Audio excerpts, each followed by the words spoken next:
Hola, buenas tardes. Es un gusto estar aquí con ustedes. Esta es la cuarta sesión del curso de verano, Los problemas del presente, un diálogo entre la historia y las ciencias sociales, un evento académico y de divulgación organizado por el Colegio Mexiquense y por el INER.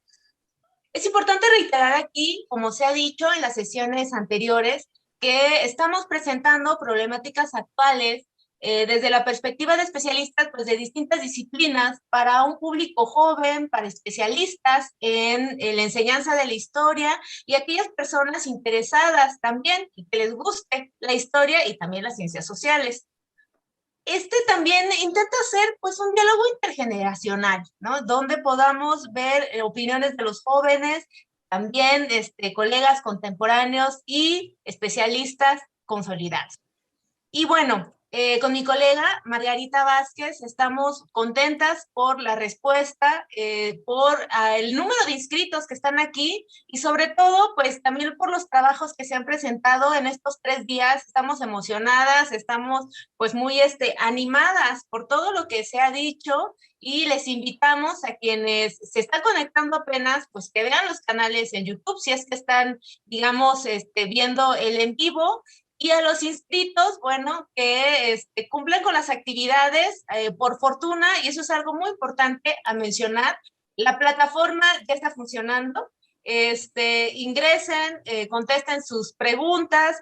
Si acaso alguien tuvo algún retraso o les llegó el acceso a plataforma un poco más avanzado, bueno, se va a considerar que no estuvieron en el ingreso a partir o desde el inicio del curso. Bueno, claro que va a haber consideración y tiempo para ponerse al corriente, pero claro está, ingresen y participen con sus respuestas en la plataforma, porque como se mencionó desde la sesión inicial, pero se puso más énfasis en la sesión pasada, esa va a ser la manera de evaluarles, contestando las preguntas que van a ser respondidas a partir de lo que digan acá las y los ponentes y también, bueno, de las reflexiones que ustedes hagan, de los temas aprendidos y sobre todo, bueno, de estos debates que están muy interesantes y creo que así como ustedes, también nosotras nos estamos sorprendiendo mucho y estamos muy complacidas de lo que estamos haciendo. Reitero que el interés principal es que ustedes, quienes están del otro lado de la pantalla, que se inscribieron, pues tengan herramientas teóricas, metodológicas, que tengan materiales de actualización. Les estamos leyendo, vemos sus comentarios en YouTube, en Zoom. Entonces, por favor, manden sus preguntas, crean que vamos a tratar de responder a todo y en dado caso, bueno, ir juntando para después dar alguna respuesta. Y sin más preámbulos, vamos pues, a dar inicio a esta sesión sobre redes sociales, libertad de expresión, privacidad y conocimiento en la era digital. Y como lo hicimos en las sesiones anteriores, bueno, lo que queremos hacer ahora es presentarles el video introductorio donde pues les preguntamos a los chavos, a las chavas, qué pensaban de las redes sociales, cuáles utilizaban y pues este es el resultado. Por favor, si pudieran compartir pantalla para ver el video para la sesión de hoy.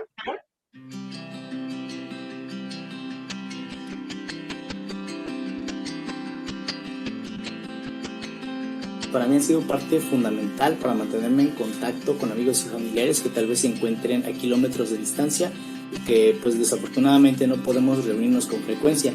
Esto nos permite mantener este lazo sólido, al menos a través de la conversación virtual.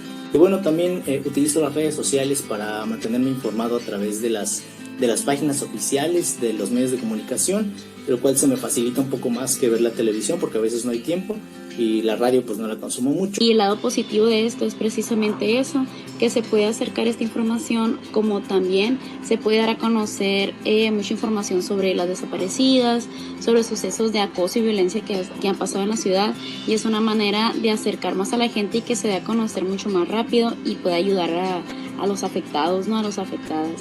Y lo malo también es precisamente esto, que como hay mucha información, la gente se va con la finta, muchas personas se van con la finta y no investigan por otros lados, o sea, se dejan llevar por lo que dicen, ¿no?, las redes sociales.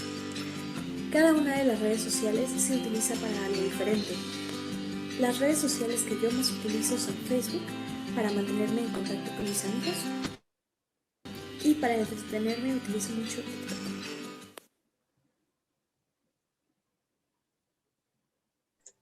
Muchas gracias por la presentación del video y bueno, esto es para abrir un poco y dar idea de algunas preguntas a las y los jóvenes y pues yo le doy la palabra a mi amiga Margarita Vázquez, quien va a moderar la mesa y pues nos va a presentar a nuestros ponentes, a las y los ponentes del día de hoy. Adelante, Margarita. Muchísimas gracias, Tatiana, y a todas y todos que nos están sintonizando por YouTube y quienes están acá con nosotros en la sesión de Zoom para una cuarta sesión de este curso de verano. Ya es nuestra penúltima sesión, pero con muchas ganas y mucho ánimo, ¿no? Para continuar. Y bueno, la sesión de hoy es un tema bastante actual, lo vivimos, lo fumamos, estamos siempre en redes sociales y creo que es un tema que creo que vale la pena reflexionarlo justamente desde la perspectiva de las y los expertos en redes sociales, quienes lo trabajan desde diferentes ámbitos y quienes usan las redes sociales para divulgar el conocimiento científico. Y por eso, bueno, creemos que es muy importante señalar que el objetivo de esta mesa es el de proporcionar una serie de herramientas para explicar varios conceptos y temas alrededor de las redes sociales.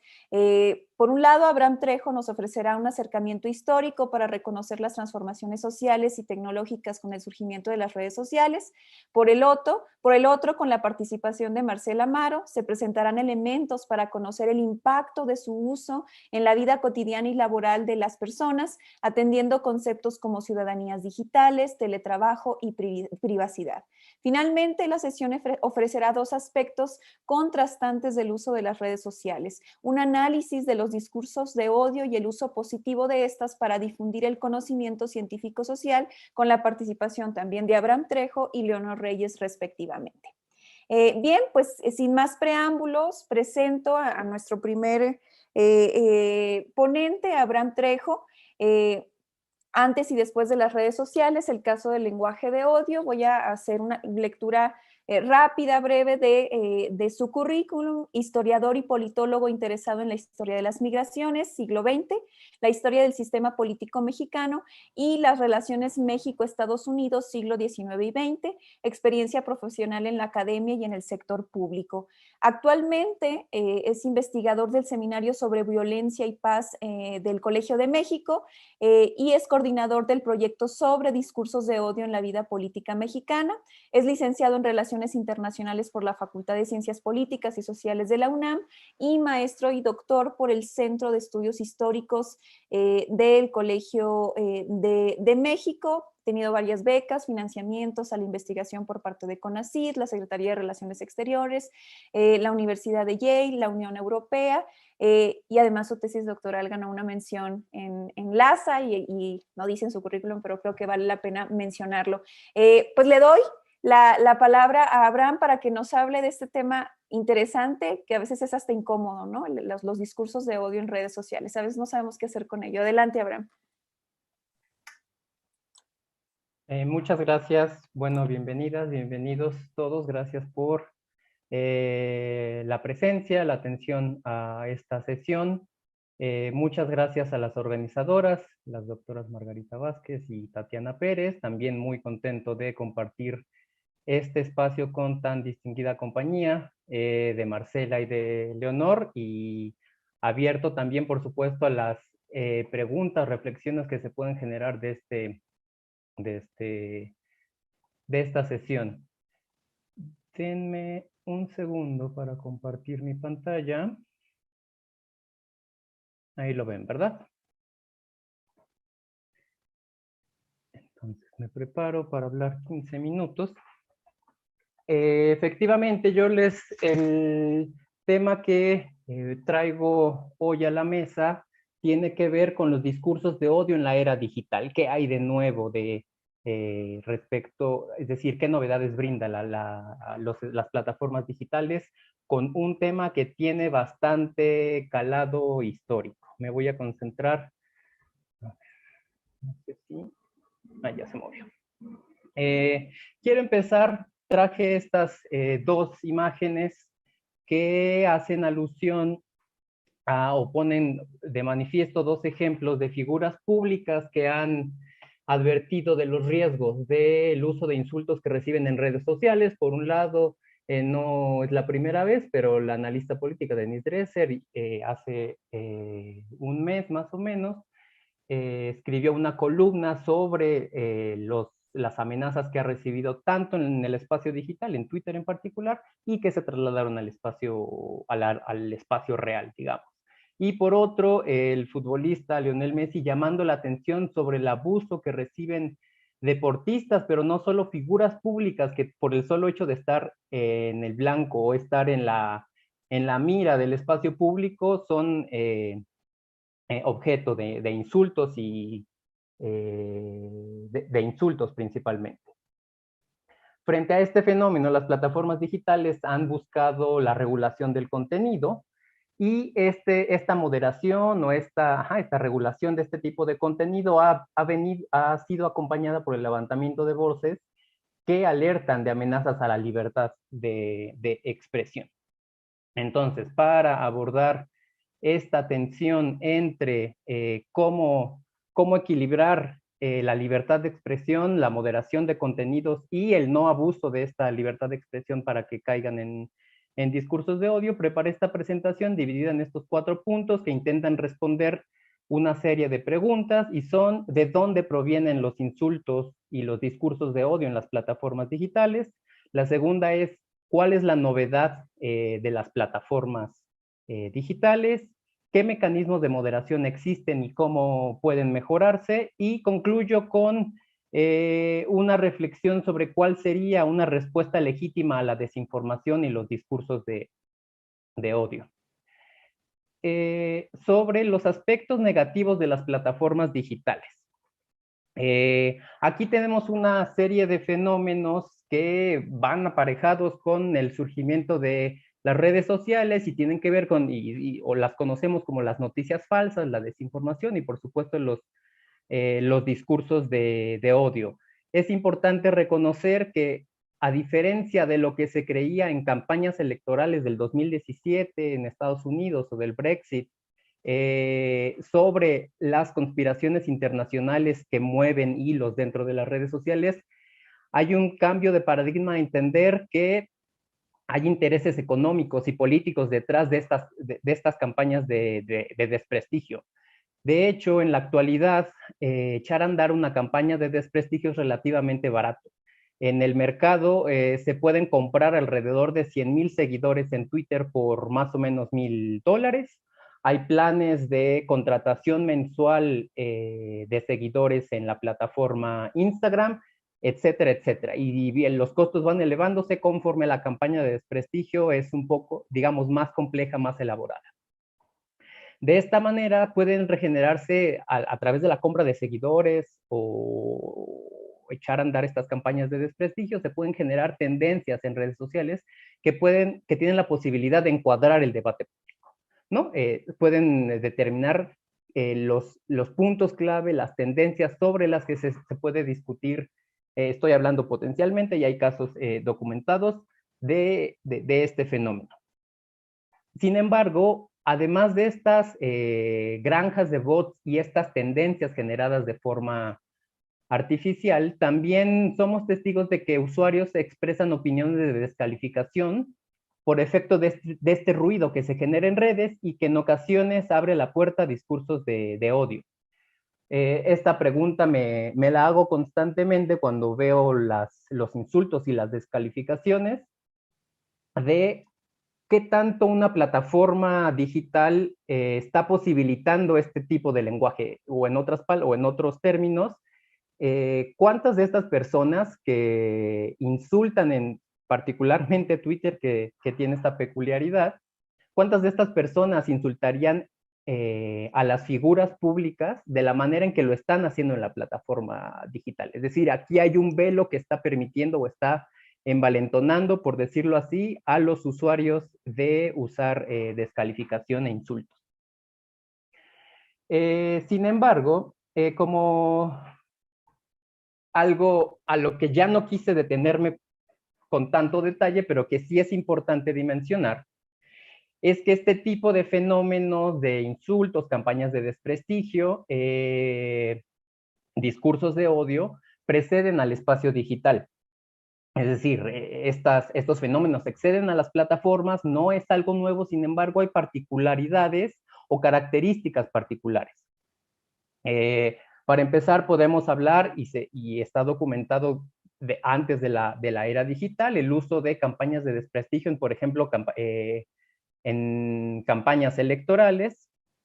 Ahora mismo las plataformas digitales, es decir, no es novedad que la política incorpora la ficción como un elemento propio de la política. El ejemplo que se puede traer a colación es el caso del expresidente de Estados Unidos, Donald Trump, que en el análisis de los primeros 11,000 tweets se concluyó que la gran mayoría de estos referían ataques o autoalabanzas o información un tanto, digamos, fuera de contexto.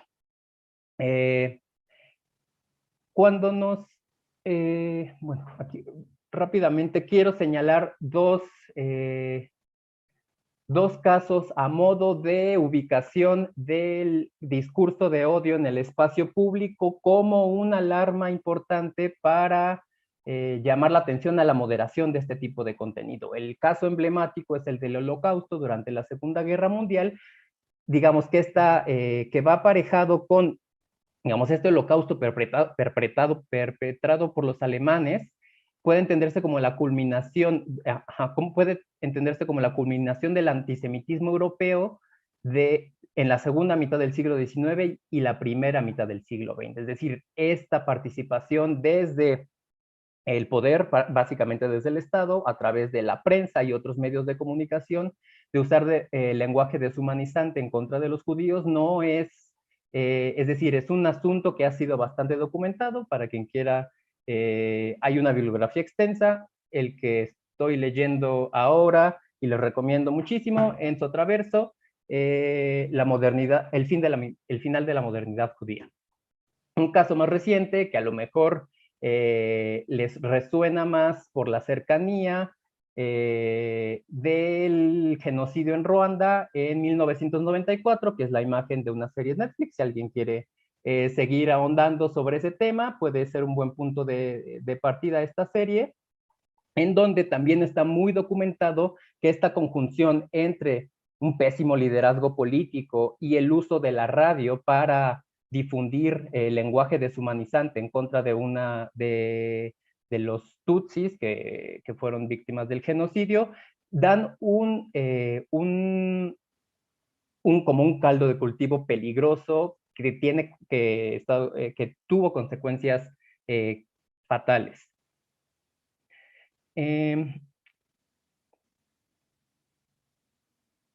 Quiero se me está acabando un poco el tiempo. Entonces, para esta segunda parte, quiero hablar de las promesas y realidades del espacio digital.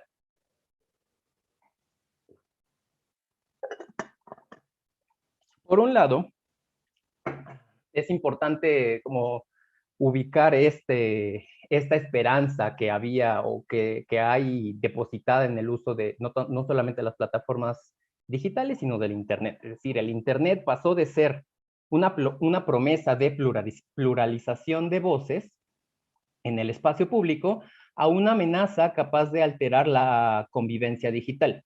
Les traigo a colación estos datos un poco para ubicar que efectivamente, a pesar de que se identifica un incremento del uso del Internet en México, estos son datos para México, que de los casi 130 millones de mexicanos, el casi 90% tenemos acceso a Internet, y ahí cuenta el uso de celulares. Es decir, hay una importante extensión del uso de Internet.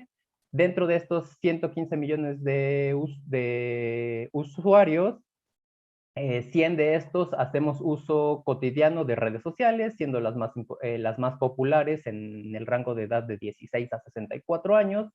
YouTube y Facebook por arriba del 90% de estos 100 millones de usuarios, y le siguen por ahí de 2/3 Instagram y Twitter. dentro de las plataformas de mensajería instantánea. WhatsApp es la más popular, con casi el 90%, pero todavía más importante me parece resaltar la desigualdad que sucede en los alcances de las publicaciones y los contenidos que hacemos en redes sociales. Se ha identificado que existe una concentración de la información, y dentro de esta concentración hay una jerarquización. Es decir, hay pocos actores públicos que tienen la capacidad de encuadrar el debate público. La tabla que les presento acá es un seguimiento que he estado realizando sobre grupos de Facebook y su actividad, grupos de Facebook que son simpatizantes del gobierno de Andrés Manuel López Obrador, y la cantidad de publicaciones que generan. Esto es para la última semana, es decir, en una semana, que es el más popular, digamos, o el más activo, 470 publicaciones al día, que generan 46,000 interacciones en una misma semana. Es decir, estamos hablando de nadie de nosotros publica, por más activos que seamos, 470 posts en un día, y el acumulado de estos simpatizantes son los que están generando, marcando líneas importantes dentro del debate público en torno a la política de la 4T. Este es un caso muy particular, pero aquí llamar la atención de que no todos tenemos el mismo peso y alcance dentro de las redes sociales. Sobre la moderación del contenido, para que me dé tiempo de llegar a esta parte,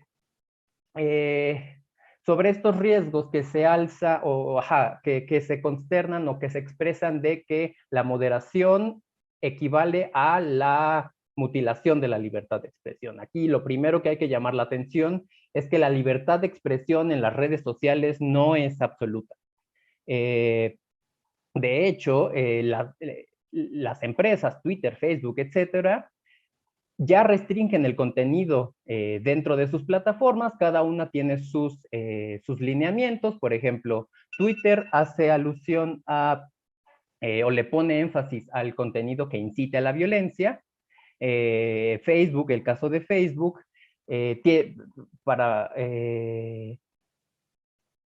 su estrategia se enfoca en contrarrestar el lenguaje violento o deshumanizante, y lo hace a través de regulación automatizada. Es decir, tiene ciencia de datos y máquinas que están evaluando constantemente el contenido que se publica, y si consideran que hay lenguaje violento deshumanizante, bajan ese contenido.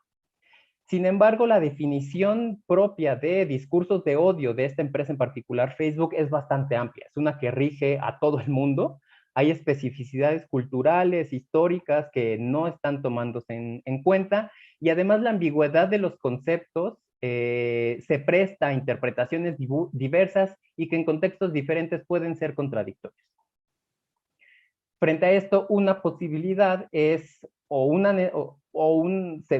se ve como necesario la participación de más humanos. No solamente, es decir, si consideramos los 100 millones de usuarios tan solo para México de redes sociales, es imposible regular o moderar el contenido que estamos viendo y publicando estos 100 millones de personas tan solo para un país, pero sí convendría usar personas, es decir, seres humanos que puedan brindar este matiz que las máquinas no alcanzan a distinguir.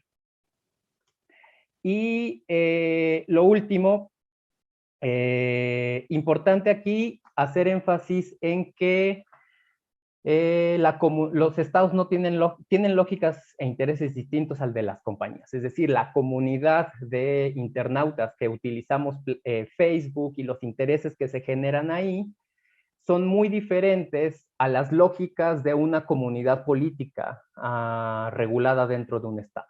Es decir, aquí es importante tener presente este matiz.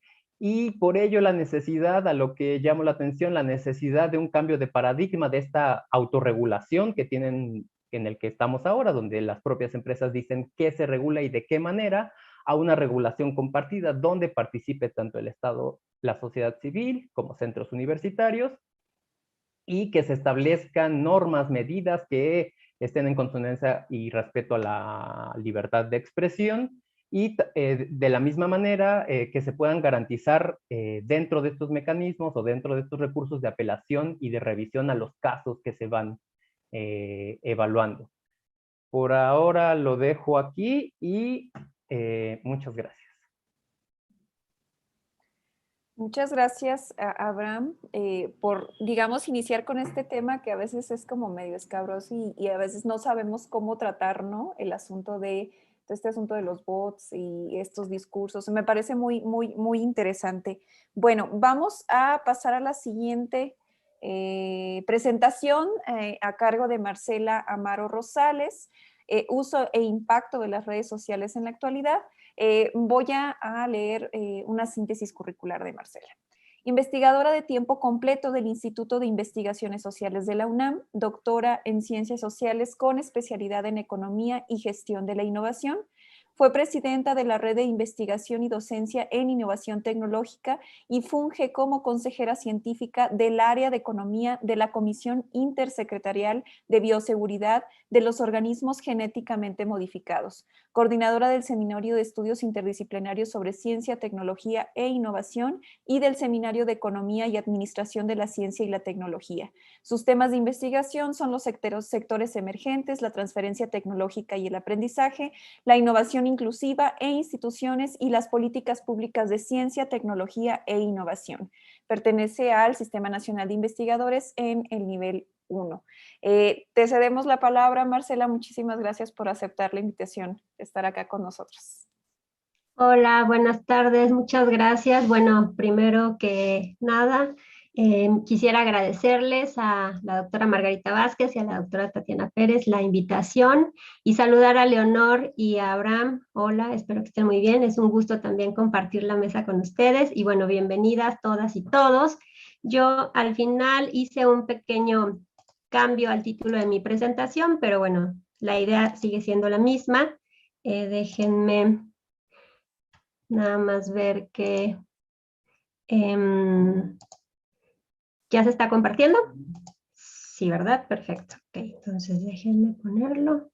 Perfecto. Bueno, la presentación le cambié un poco el nombre y tiene que ver con justamente cuando estaba pensando en cómo hacerla, es que a partir de eso decidí que tenía mucha más coherencia hablar no solamente de los cambios en general, sino en particular de cómo la digitalización implica cambios sociales, parte de lo cual ya Abraham nos ha expresado previamente. Espérenme que no. Yo quisiera empezar planteándoles algo general, digamos, que nos permite hablar de qué estamos viviendo en este momento, ¿no? Todos los cambios tecnológicos que hay, y voy a comenzar planteándoles la idea de un paradigma tecnológico. La idea de un paradigma tecnológico no es nada más que todas las actividades relacionadas con la solución de problemas que entrañan en mayor medida formas tácitas de conocimiento contenidas en procedimientos individuales y organizacionales. No sé, tal vez algunos de ustedes recuerdan el libro de los paradigmas científicos de Kuhn. Pues esto es más o menos similar, es la misma idea. La idea es un paradigma que lo que genera es heurísticas y concepciones específicas sobre cómo hacer las cosas, cómo mejorarlas. De hecho, establece los marcos cognitivos, también establece las formas en las cuales podemos resolver una pregunta. Y esto está en función del avance de la sociedad, pero también del avance tecnológico. Y me gustaría plantearles, además, que la tecnología no solamente la consideren como un artefacto, sino que la pensemos más allá de eso como un conjunto, ¿no? Y un entramado de relaciones sociales. Hay distintas clasificaciones. De hecho, podríamos hablar sobre conceptos más o menos similares. Seguramente, tal vez algunos de ustedes han escuchado hablar del concepto de revoluciones industriales, revoluciones tecnocientíficas, paradigmas tecnocientíficos. Y esta es un poco la idea de que en términos históricos el avance social ha estado determinado por alguna gran tecnología capaz de modificar los procesos productivos, no solamente en términos productivos, sino además todo el entramado social e institucional que implica, ¿no?, la generación de nuevos productos, pero también cómo eso va cambiando a lo largo del tiempo. En grandes rasgos, esta es la periodización que hace Carlota Pérez, y ella habla de por lo menos 5 grandes revoluciones tecnológicas, ¿no? La revolución industrial, y va estableciendo cuál era cada una de las tecnologías líderes, y a partir de ellas se establece, de hecho, todo un cambio social, ¿no?, en las formas en las cuales se relacionan sociedades y tecnologías. En teoría hay una gran discusión acerca de si estamos en la 4ª o 5ª revolución industrial. Como les decía, dependiendo de a quién consideremos es que esta clasificación cobra sentido. Y lo que sí sabemos es que las tecnologías de la información, a partir por lo menos, digo, de los años 70, generaron todo un cambio en la forma en la cual nos relacionamos, producimos, generamos conocimiento, prácticas, y hay todo un nuevo marco institucional de lo que significó las tecnologías de la información y obviamente lo que significó el Internet, ¿no? Les decía que todavía estamos discutiendo acerca de si seguimos en una profundización de lo que significó el cambio paradigmático de las tecnologías de la información, con lo que se ha denominado usualmente la industria 4.0 o el paradigma 4.0, a partir del cual existen también otras nuevas tecnologías de las cuales les voy a hablar rápidamente. Si nos preguntáramos en qué paradigma estamos, yo les diría, seguramente también todos hemos escuchado en algún momento el concepto de sociedad basada en conocimiento o economía del conocimiento. Bueno, pues en realidad pensemos que si el conocimiento es uno de los elementos claves, ¿no?, que da sustento al momento histórico en el cual nos encontramos, el conocimiento siempre ha existido. ¿Cuál sería la diferencia en la cual ahora estamos insertos y diríamos, esta es una sociedad basada en conocimiento? En realidad tiene que ver con que el conocimiento se produce más rápidamente, tiene además no solamente una forma de producción más rápida, sino también una forma de valorización más rápida.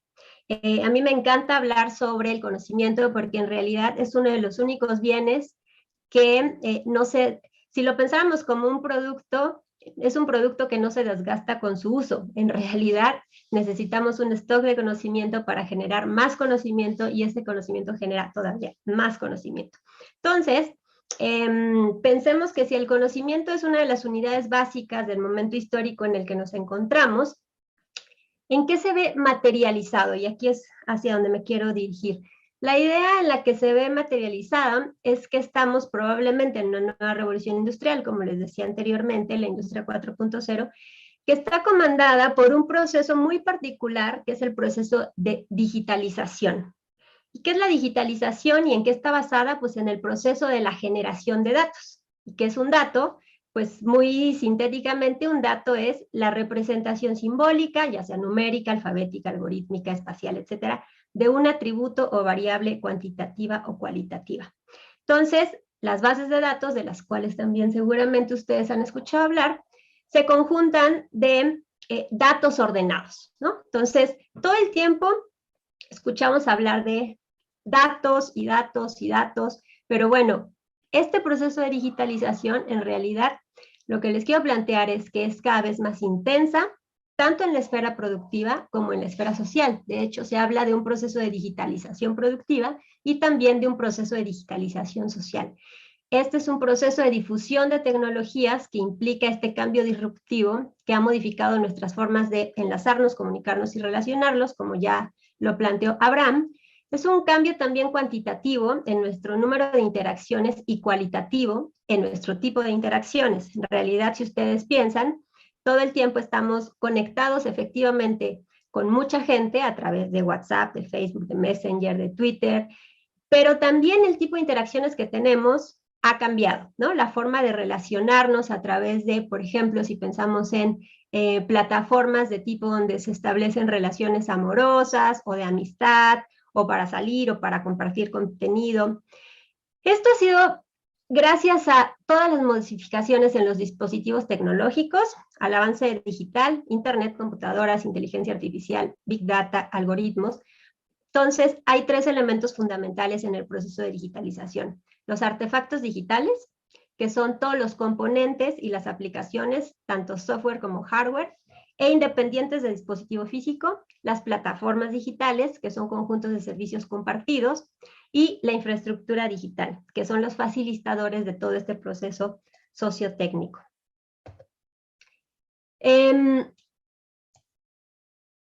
La información, cuando la tenemos en formato digital, en realidad lo que nos permite es procesar, filtrar, comprimir, almacenar, transmitir, recuperar, visualizar, automatizar, combinar, modelar, autoproteger y virtualizar dígitos o datos. Esta digitalización en realidad está cambiando constantemente. Les decía, ¿cuál podría ser una de las características fundamentales del proceso de digitalización? Es el volumen de datos. En realidad tenemos cantidades increíbles de datos, todo el tiempo estamos generando datos, y lo que ha permitido este cambio en tanto que podemos hacer uso y generar toda esta información a gran escala, es, como decía, gracias a la infraestructura que nos permite la conectividad. La conectividad que tenemos todo el tiempo en nuestros teléfonos, la conectividad que tenemos todo el tiempo está en la computadora, en las redes sociales, etcétera. Hay una serie de tecnologías asociadas, como la microelectrónica, las telecomunicaciones, la arquitectura de ordenadores, la robótica.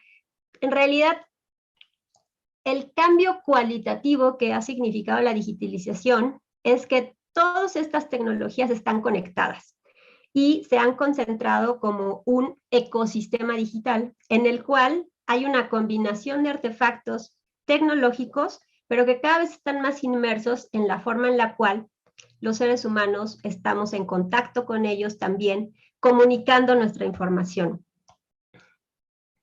Yo les pongo aquí una idea. ¿Cómo producimos? Y si ustedes lo piensan y lo vemos ahora, ¿no? Ahora estamos produciendo información, pero también estamos generando datos, pero estamos en nuestra casa, estamos en nuestra recámara, estamos en la sala, en el comedor, en el estudio.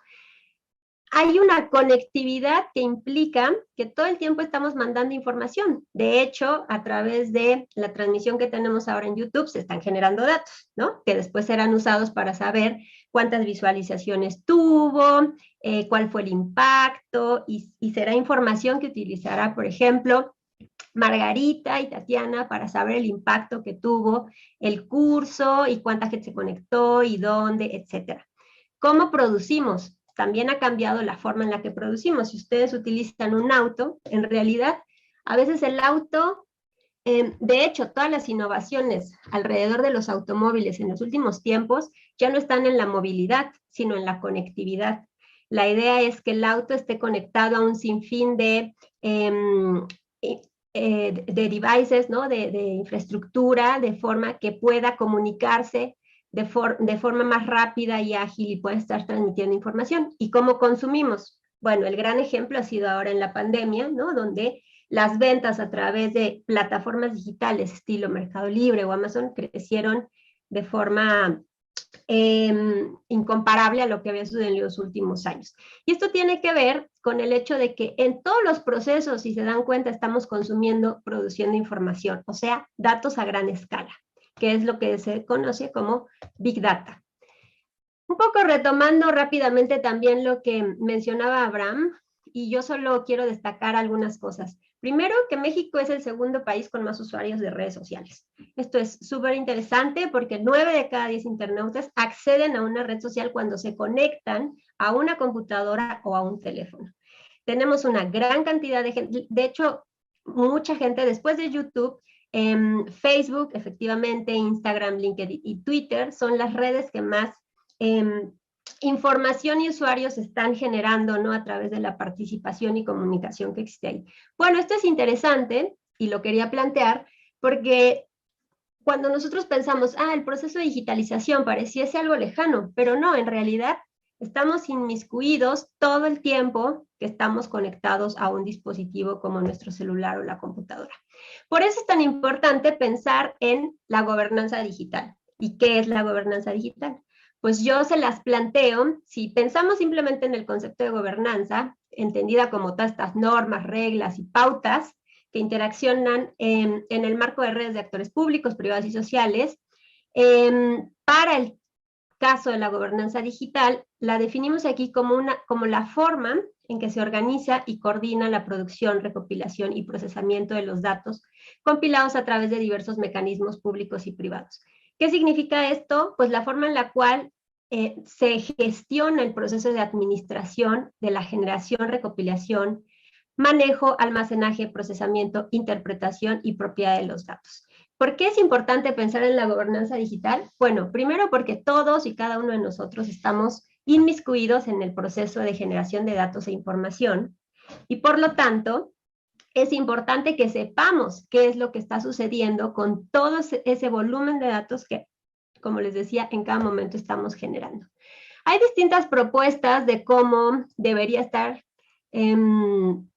establecerse este tipo de gobernanza, desde la gobernanza anticipatoria, la gobernanza adaptativa, que significa, entre otras cosas, involucrar a la sociedad en la toma de decisiones, que haya participación de distintos actores, que se legitimen los procesos, y desde mi perspectiva, lo más importante es que haya un proceso de apropiación tecnológica de la sociedad, lo cual se traduce en informarla exhaustivamente, dotarla de elementos que le permite evaluar la efectividad de sus herramientas tecnológicas, pero sobre todo saber qué es lo que con nuestros datos se está generando. Recuerdan que hace un tiempo, ¿no? Hubo una especie de paranoia en México con el uso de WhatsApp, y entonces todo el mundo dijo, nos vamos a migrar porque WhatsApp y no hay confidencialidad en el uso de mis datos, y entonces me voy a ir, y todo el mundo cambió, bueno, no todo el mundo, pero un gran porcentaje de la gente se movió. Pero en realidad, ¿qué tanto conocemos y aceptamos cuando damos clic a acepto las condiciones de privacidad, por ejemplo, ¿no? ¿Qué tan informados estamos sobre ello? Para ello nada más les voy a hablar rápidamente de un ejemplito que hicimos junto con mi colega Eugenia Argüelles y yo.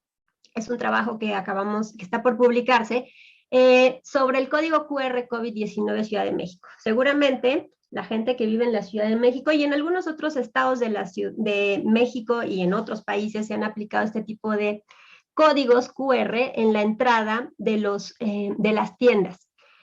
Tiendas de servicio, lugares donde uno pasa más de 15 minutos, ¿no?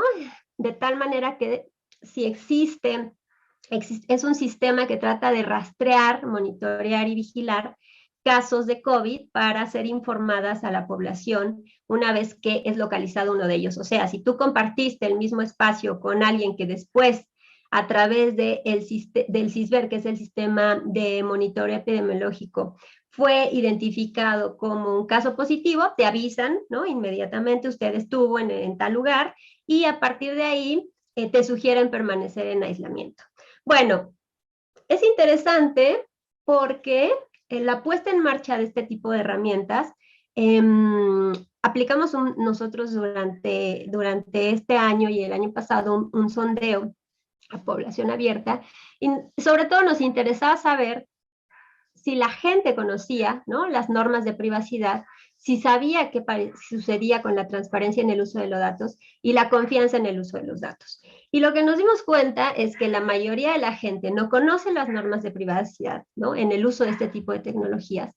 Tampoco conoce qué sucede con sus datos, cómo se almacenan, quién los recopila, cómo se transforman y para qué van a servir. Y la mayoría tiene poca confianza en el uso de sus datos personales. De hecho, la puesta en marcha del código QR COVID-19 Ciudad de México implicó toda una serie de modificaciones legales para este uso y almacenamiento de mis datos. Y yo les planteo acá una pregunta. Hay cosas que surgieron, ¿no?, en torno a la investigación, como ¿quién es dueño de mis datos? ¿Soy yo el dueño de mis datos? O una vez que lo captura, por ejemplo, el Código de la Ciudad de México, la información le pertenece a la ciudad. ¿Quién los almacena? La ciudad es un ente centralizado, descentralizado, es la agencia digital, es la Secretaría de Salud. ¿Por cuánto tiempo? ¿Un mes, 2 meses, 6 meses? ¿Están seguros esos datos? ¿Hay condiciones de ciberseguridad alrededor de ello? En realidad, todo puede ser monitoreado o no. Por ejemplo, si yo no tengo un teléfono inteligente, me excluye de este tipo de monitoreo, lo cual me beneficia o me perjudica. Entonces, en ese sentido, también se abren brechas y desigualdades. Por lo tanto, lo que les quiero proponer para finalizar mi participación es que tenemos que pensar en la construcción de ciudadanías digitales. Y el concepto de ciudadanías digitales, bueno, es un concepto que existe desde hace tiempo, pero acá se los propongo un tanto modificado, y sobre todo pensando en que un paradigma tecnológico, por ejemplo, si pensamos en la digitalización como uno de ellos, también genera exclusión, puede abrir más las brechas de desigualdades, y en este caso solo me centro en las desigualdades tecnológicas, por ejemplo, en torno al uso y acceso de la tecnología, trabajo, educación, ocio. Ha sido muy visible a partir de la pandemia que hay una cantidad muy importante de gente que ha dejado de estudiar porque no tiene acceso a los medios tecnológicos, ¿no? Esa es una desigualdad tecnológica que tendríamos que estar observando, pero también en el trabajo. Por lo tanto, hay desigualdades tanto a nivel región, país, estados, localidad y de muy distintos tipos, productivas, educativas, sociales. ¿Cuál sería mi propuesta? Y es una propuesta que retomo además que de varias colectivas feministas que hacen seguimiento de datos con una perspectiva feminista, y es la idea de politizar los datos. ¿Y qué significa politizar los datos? Significa justamente saber cómo se usan y cómo se interpretan, pero además apropiarnos de nuestra propia información, también apropiarnos de las bases de información que existen, estar mucho más informados y, como les decía, apostar por el proyecto de ciudadanía digital, que no significa más que una experiencia política aumentada, y está basado en esta idea de que lo que está en las redes sociales es una realidad aumentada. Bueno, pues pensemos que esta puede ser una experiencia política aumentada que implica apropiación tecnológica, tanto de artefactos, también de habilidades, para expresar, participar, tomar decisiones sobre cómo las tecnologías digitales están afectando nuestras relaciones sociales que están inmersas en todo este entramado institucional. Por lo tanto, la ciudadanía digital requiere que estemos constantemente informándonos y discutiendo y tomando decisiones a partir de, sobre temas como la regulación, la propiedad de los datos y la ciberseguridad. O sea, sujetos informados y activos en la relación sujetos-tecnología. Recuerdan que hay como estas ideas, ¿no? De que hay varias etapas de distintas, de distintas generaciones históricas, los análogos, los inmigrantes digitales y los nativos digitales. Y en realidad me parece un poco desfasada la idea, pero lo que sí tenemos que estar considerando es que cada vez más hay una inmersión de nuestra vida en el uso de redes sociales y tecnologías. Y tendríamos que estarnos preguntando qué tipo de ciudadano, ¿no?, podemos construir a partir de nuestras interacciones. Bueno, pues muchísimas gracias por su atención y ahí lo dejo para las preguntas. Muchísimas gracias, Marcela, por tu brillante exposición, que creo que conecta perfectamente con lo que expuso en un inicio a Abraham, y sobre todo que nos lleva a interrogarnos sobre de qué forma hacemos uso de las redes sociales, ¿no? Y la importancia de conocer a profundidad estos temas porque forman parte de nuestra vida cotidiana, de nuestra realidad constante, y me parece muy importante como empezar a trabajar en este asunto de la ciudadanía digital, sobre todo porque conecta mucho con el tema de Abraham, ¿no? ¿Qué tan activos ciudadanamente somos en redes sociales respecto a la información que recibimos, pero no solo la que recibimos, sino también la que compartimos, ¿no? Que es como el gran tema de las redes sociales. Muchísimas gracias, Marcela. Ya hay algunas preguntas para las dos primeras exposiciones, pero antes vamos a dar paso a nuestra tercera presentación por parte de Leonor Reyes Pavón, las redes sociales como medio para la divulgación del conocimiento científico, y Leo, por supuesto, parte de su currículum. Es licenciada en Historia por la Universidad Autónoma de Yucatán, maestra y doctora en Historia por el Colegio de Michoacán, es cofundadora de la Red Iberoamericana de Historiadoras, de la Red de Estudios de la Vida Religiosa en América y de la Red de Investigadoras de Historia Urbana.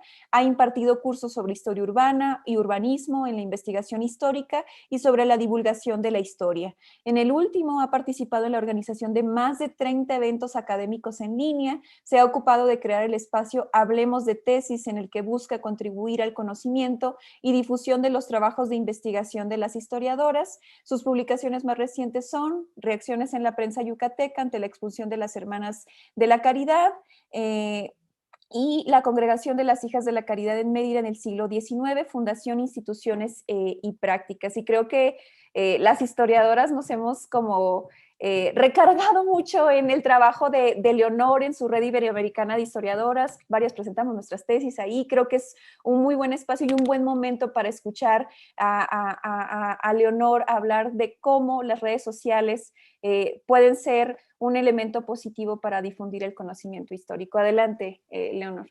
Muchísimas gracias. Y bueno, también agradecerles a Margarita Vázquez y a Tania Pérez por la invitación. Y bueno, y por supuesto las redes sociales en las cuales pues, no nos hubiéramos conocido y no estaríamos aquí. Bueno, yo no estaría aquí quizás. Y bueno, también pues es un gusto para mí compartir este espacio con Abraham y con Marcela, cuyas presentaciones pues van muy bien como pues preámbulo también para lo que yo quiero presentarles, ¿no?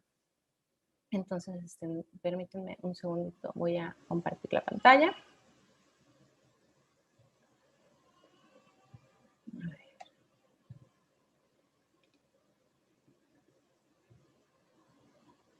Ok. Bueno. Como ya ha mencionado Margarita, la presentación lleva por nombre Las redes sociales como medio para la divulgación del conocimiento científico. Y bueno, para comenzar, yo creo que habría que poner en claro dos conceptos con los cuales nos encontramos recurrentemente y que en muchas ocasiones se utilizan como si significaran lo mismo. Pero la realidad es que sí existe una diferencia entre ellos. Tenemos primero el concepto de divulgación, que se refiere a la propagación del conocimiento entre especialistas en espacios académicos. Mientras que cuando presentamos estos resultados de investigaciones científicas al público en general, estamos hablando de divulgación. Y esto no quiere decir que el público en general solamente sean las personas, pues como nuestras mamás y nuestros papás, o quizás personas que no están involucradas en el quehacer científico particular al que nos desarrollamos, sino también a nuestros colegas, pero que lo hacemos mediante otras vías que no necesariamente son las publicaciones científicas, sino como algo un poco quizás más accesible, como vamos a ir viendo.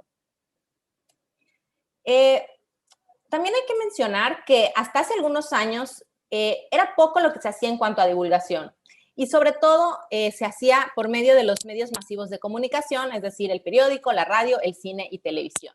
Y eso pues no estaba mal, pero sí que representaba algunos problemas. Entre ellos podemos mencionar el acceso limitado a personas que tenían los contactos o los medios que les permitían acceder a estos medios. O sea, no cualquiera podía publicar en un periódico, no cualquiera podía tener un programa de radio, tener acceso a un programa de televisión, a hacer un documental o a este otro tipo de divulgación que se hacía en ese momento. Además, esto llevaba también a un uso del conocimiento con fines políticos o para favorecer ciertos sectores o personajes en general, ¿no? Entonces, bueno, había ciertas líneas y pues esto con la razón de que no había una posibilidad de acceder a la divulgación de una forma fácil, digamos. Esto va a dar un gran cambio con el surgimiento del Internet, pero sobre todo con la aparición de la Web 2.0 y la aparición y propagación de las redes sociales. En la actualidad, pues los dispositivos móviles nos permiten, por supuesto, el uso masivo del Internet y la posibilidad de crear, compartir y acceder a información, pues como ya bien nos ha mencionado Marcela en su exposición. Y las redes sociales también nos han permitido generar comunidades, acercar a la gente y también formar espacios de encuentro entre personas que tienen múltiples intereses en un solo espacio y que ni siquiera tienen que estar en el mismo estado, en el mismo país, sino que se pueden encontrar en puntos completamente diferentes del globo. Y esto, pues normalmente se utilizaba sobre todo de manera recreativa. Ahora, pues en el 2020 tenemos pues el contexto de la pandemia de COVID-19, lo cual va a hacer que el mundo por completo se vaya volcando hacia lo digital.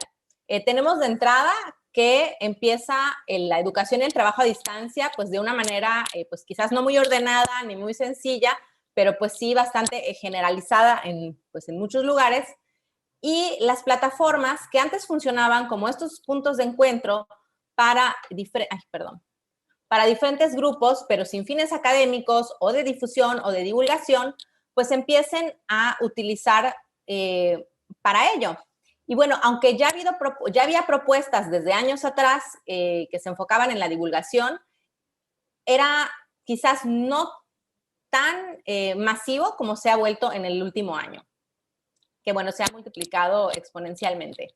Y claro, van a surgir múltiples propuestas y espacios para generar y compartir el conocimiento de forma global. Y lo que se pensaba que iba a ser cuestión de unos meses, entonces que empiezan a surgir jornadas virtuales o conferencias en línea que se podían transmitir por Facebook, por Zoom, por Blue Jeans, por diferentes plataformas, pues se van a empezar a convertir en lo normal, tal y como lo vemos con este taller, ¿no? En el cual pues estamos completamente desde un formato virtual con personas que están accediendo desde diferentes puntos, ¿no? Y con conferencistas que también se encuentran en diferentes puntos. Bueno, en este marco de la pandemia, pues va a surgir este proyecto pues con un grupo de colegas que pues es la Red Iberoamericana de Historiadoras, que va a surgir como respuesta a una preocupación de las colegas historiadoras y las estudiantes de historia de un espacio que sirviera como punto de encuentro entre nosotras sin importar nuestro lugar de residencia, en el cual pudiéramos compartir nuestro trabajo y también conocer qué es lo que están haciendo otras investigadoras y que muchas veces, pues ya sea porque estamos en diferentes países o porque el acceso quizás no es tan fluido, pues no llegamos a conocer estos trabajos que incluso pueden vincularse con nuestras propias investigaciones o intereses.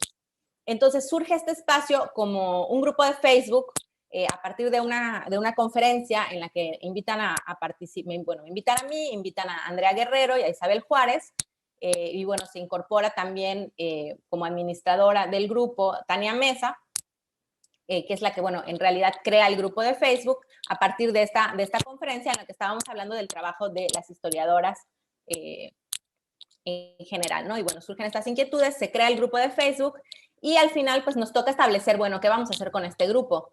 Y al final pues se crea un espacio para la difusión del trabajo de las historiadoras en el cual se socializan carteleras de eventos académicos y de divulgación. La organización además organizamos diferentes actividades como conferencias, mesas, cápsulas, presentaciones del libro, pues esta sección que ya ha mencionado Margarita de Hablemos de Tesis, en las que se hacen cápsulas, en las cuales se presentan las investigaciones, pues digamos, de los últimos 2 o 3 años y que es un espacio en el que cualquiera puede participar. Entonces, también yo creo que ahí pues nos permite una cierta, por decir así, democratización como del acceso al espacio en el que cualquiera que esté interesada incluso puede escribir y proponer una mesa y decir, oye, pues yo quiero organizar una mesa sobre este tema que yo estoy trabajando, ya tengo a las colegas que van a participar, ya dijeron que sí, y bueno, nosotros agendamos y aceptamos la propuesta, ¿no? No solo la organización de eventos viene por nuestra parte, sino que es una carta abierta a que cualquiera investigadora o estudiante de historia que quiera organizar un evento pueda hacerlo. Y eso pues también le ha dado mucha diversidad a lo que hacemos. Bueno, el grupo de Facebook se creó el 28 de mayo del 2020 y a la semana de que se había creado ya teníamos más de 2,000 historiadoras que formaban parte de él. Ya a partir de junio, pues digamos que se estabiliza y ha mantenido un crecimiento sostenido y ahora, pues el mes pasado ya sobrepasamos la cifra de 3,000 historiadoras. Además del grupo, tenemos un perfil de Facebook mediante el cual administramos el grupo y pues ya tiene 5,000 amigos, que es lo más que puede uno tener, entonces tenemos habilitada la opción de seguir la página, bueno, el perfil, y porque si nos siguen llegando solicitudes de amigos y pues no los podemos aceptar porque ya no nos deja, ya no nos deja Facebook. Bueno, entre otros datos también que nos ha permitido el análisis como de las redes sociales, tenemos presencia en 45 países y los rangos de edad en los que se dividen la mayoría de las personas que están involucradas en el grupo, en primer lugar, es un rango de 25 a 34 años, que nos habla de personas que están posiblemente en sus estudios de posgrado todavía o apenas concluyendo los estudios de posgrado. En segundo lugar, de 18 a 24 años, que son pues aquellas historiadoras que todavía están prácticamente terminando o iniciando sus estudios universitarios. Y como tercer grupo de edad, entre 35 y 44 años, ¿no? Que ya son historiadoras que están pues en cierta forma como iniciando pues sus carreras académicas, ¿no? Pues todavía están como consolidando o en proceso de consolidación de sus carreras académicas. Y tenemos presencia en pues varias redes sociales. Tenemos, como ya les mencioné, el grupo de Facebook y el perfil. Tenemos el canal de YouTube en donde hacemos las transmisiones en vivo y donde se guardan los videos. Tenemos una cuenta de Twitter mediante la cual hacemos la difusión de los eventos y una cuenta en Instagram que también utilizamos con ese fin. Gracias a este proyecto, yo y pues mis colegas que también forman parte de él, hemos tenido contacto con pues, diferentes tipos de proyectos pues, de divulgación académica.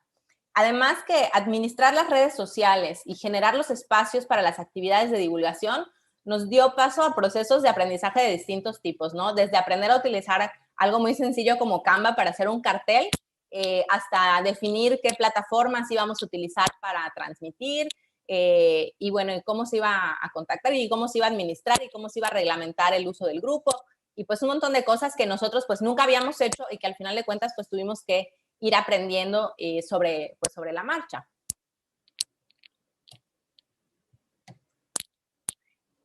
Y bueno, esto en lo personal me llevó también a cuestionarme sobre el acceso al conocimiento y en particular a las formas en que este se transmite por medio del Internet y de las redes sociales. Hay muchísimos grupos, por ejemplo, en el caso de historia en particular y quizás sucede también en otras ciencias sociales y humanidades, grupos de divulgación, pero en los cuales nos comparten datos, nos comparten información, pero que no sabemos en realidad de dónde viene esta información. No sabemos quién está generando esta información que estamos consumiendo y que muchas veces estamos tomando por cierto porque nos dicen, no sé, como grupo o página de historia de México, ¿no? Y entonces vemos, no sé, a veces posts en los que se critica ciertas figuras de la historia o la verdadera cara de Juárez, la verdadera cara de Porfirio Díaz, la verdadera cara de Emiliano Zapata, no sé, como una serie de eventos, pero que tampoco nos están diciendo en qué se están sosteniendo las afirmaciones que hacen, ¿no? Y al final de cuentas, pues eso es parte como de nuestra labor, como en mi caso, pues como historiadora, ¿no? Y bueno, esto fue como cosas que pasaban mucho por mi mente, en la cual, bueno, el Internet y las redes sociales, pues efectivamente nos permiten acceder a una gran cantidad de información, pero también generan desinformación. Y en muchas ocasiones se le da más validez a datos proporcionados por alguien que ni siquiera pertenece a la comunidad científica, y esto hablando de todas las ramas, o sea, medicina, historia, no sé, antropología, sociología, porque la forma en la que ciertas personas comunican las ideas hacen parecer que son ciertas. Y hay varios casos, por ejemplo, en Twitter de divulgadores o que se dicen divulgadores de historia que no son historiadores y que promueven muchas veces pues desinformación o promueven discursos que no se apegan a la realidad de lo que se ha investigado. Y la gente pues lo cree pues porque tienen X cantidad de seguidores, no sé, tiene 20,000 seguidores, entonces seguramente por eso lo que dice es cierto. Y bueno, en este sentido, bueno, me surgieron también, bueno, no solo a mí, sino a otras personas también, otros cuestionamientos, ¿no? ¿Quiénes pueden divulgar y quiénes deben divulgar? Y bueno, ¿quién puede divulgar? Cualquiera que tenga acceso a un dispositivo con internet prácticamente. Cualquiera que tenga un celular conectado a una red de datos puede generar contenido de divulgación. ¿Y quiénes deben divulgar? Desde mi punto de vista, yo creo que los profesionales y estudiantes de una rama del conocimiento deberíamos tener como parte de nuestra obligación con la sociedad, generar proyectos de divulgación que puedan contribuir a que las personas estén informadas de los avances que se hacen en todos los campos del conocimiento. Y hay un problema aquí, que la divulgación muchas veces es menospreciada por quienes hacen investigación. Se le considera una actividad de segunda, y aunque esto ha ido transformándose con el tiempo y cada vez más estudiantes y académicos se suman o generan este tipo de proyectos, todavía está un poco estigmatizado o no se considera realmente como un campo de trabajo que puede ser, bueno, yo salgo de mi licenciatura en historia, de mi maestría en historia y me puedo dedicar a la divulgación, ¿no? No tengo que ir necesariamente hacia la academia, aunque se pueden combinar perfectamente ambas actividades, o se puede uno dedicar solo a la academia o solo a la divulgación, o uno, bueno, puede hacer lo que quiera, pero que esto es una opción viable para quienes están llevando pues, estudios. Por supuesto, no nos enseñan a hacer divulgación pues, a lo largo de nuestras carreras, y mucho menos utilizando plataformas de redes sociales. Hay cursos que dicen que son de divulgación, que más bien son como de difusión, en los cuales nos enseñan escritura científica o cómo se debe publicar en revistas científicas, o cómo se hace un documental, o cómo se hacen pues ciertos tipos de divulgación o difusión más bien, pero esto realmente nadie nos lo enseña. Y bueno, en este sentido, pues se podrían sumar las experiencias profesionales de las ciencias sociales y humanidades, de personas que hacen divulgación, y también reflexionar a partir de las experiencias de autoaprendizaje y, ¿por qué no?, transmitir este conocimiento. Y pues tomando todo esto en cuenta, para el periodo escolar de primavera 2021, en el marco de la licenciatura en Historia de la Universidad Autónoma de Yucatán, pues hice una propuesta de un curso que llevaba por nombre precisamente la divulgación de la historia en la era digital, que fue impartido como una materia optativa a la que se inscribieron alrededor de 28 estudiantes. Y este curso se enfocaba en 4 aspectos principales. El primero, la importancia de transmitir el conocimiento generado en nuestras disciplinas. El segundo, el uso de las redes sociales como medio para acercar el conocimiento a la población en general. Y en tercero, proporcionarles herramientas teóricas, metodológicas y prácticas que permitieran generar propuestas de divulgación y como finalidad, digamos, la generación de un proyecto de divulgación histórica, que fue pues como el trabajo final que ellos debieron hacer. El resultado de esto fueron 16 proyectos de divulgación que utilizan diferentes plataformas de redes sociales, los cuales actualmente se encuentran en funcionamiento y de los cuales la mayoría son vistos por sus creadores como proyectos a largo plazo.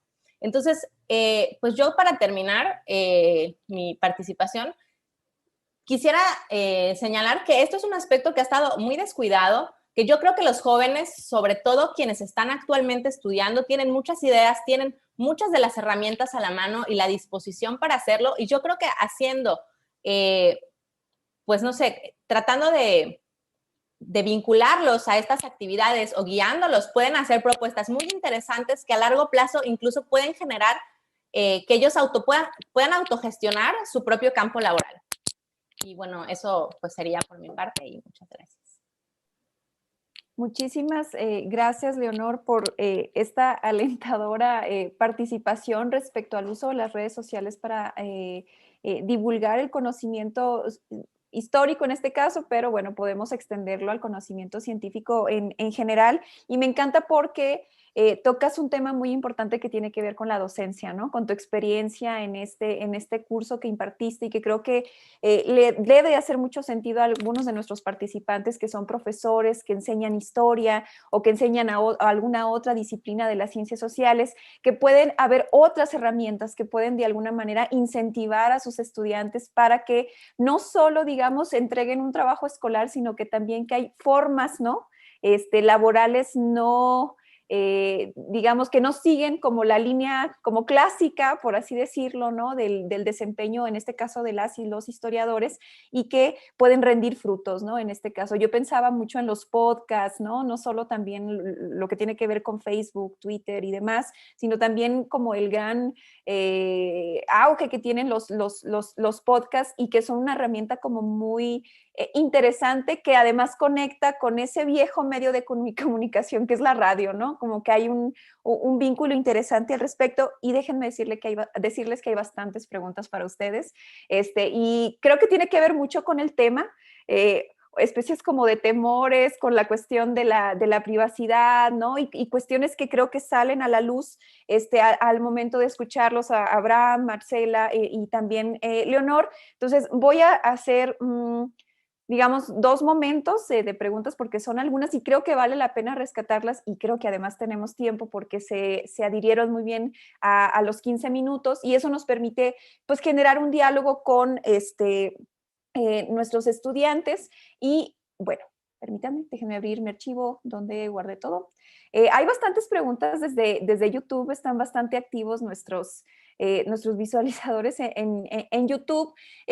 Voy a lanzar en una primera etapa preguntas para todos, ¿no? O sea, que de alguna manera que en una ronda todas y Abraham pueden responder para después dar paso en una segunda ronda a preguntas muy específicas relacionadas con los temas que cada uno y cada una de ustedes presentó.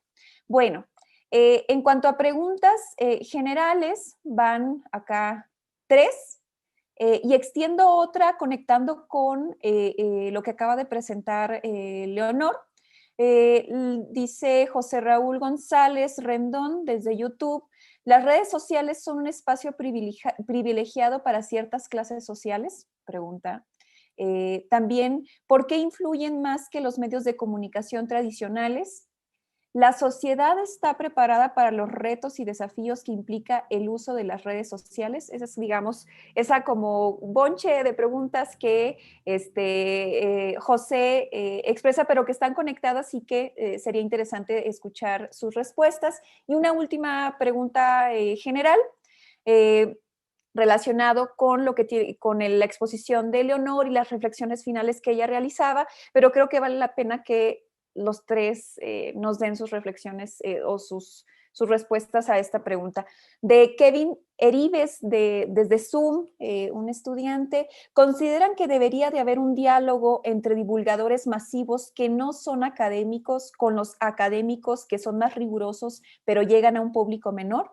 ¿O cómo podríamos llevar la academia a las masas como lo hacen otros canales más populares, pero que privilegian las visualizaciones por encima de la investigación? O sea, bastante sugerente porque al final de cuentas aquí todas y todos hacemos investigación y a veces es un gran dilema cómo llevar más allá de del círculo, a veces bastante cerrado de la academia, nuestra producción científica. Entonces, esas son como preguntas generales que si gustan las respondemos en orden de participación. Abraham, Marcela y Leonor. Adelante. Sí, gracias. A mí solo se me escapó de esta ronda de 3, la primera se me fue. Te la vuelvo a Solo la primera. Ajá. Sí, sí, claro. ¿Las redes sociales son un espacio privilegiado para ciertas clases sociales? Clases sociales. Sí.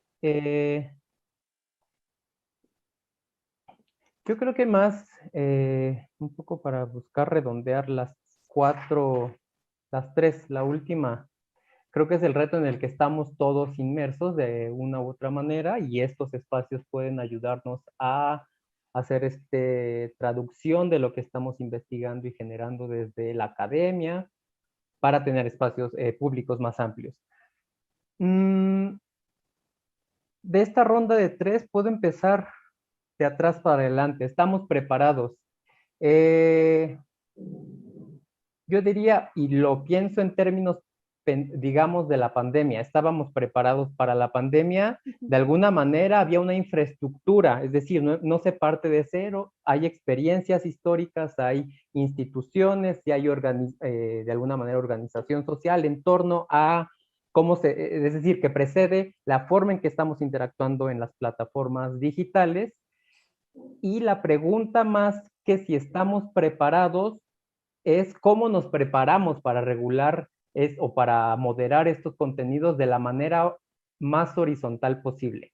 A lo que quise llamar la atención con la presentación es que no todos tenemos el mismo peso y alcance dentro de las plataformas digitales, es decir, sí, efectivamente, y recuperando lo que decía Marcela, todos estamos generando datos, información y de alguna manera mucho menos están impactando en la comunicación de de las plataformas digitales. Y en todo caso, la pregunta ahí es, ¿de qué manera mi participación, intervención, sea de alguna manera implícita con solamente observar o compartiendo estos contenidos, está abonando al posicionamiento de una agenda, de ciertos intereses políticos, financieros, y ese es un proceso mismo de alfabetización digital, ¿cierto? De tener conciencia de qué impacto tiene que esté difundiendo ideas antivacunas, por decir, en cualquiera de las plataformas y el alcance que esto puede generar.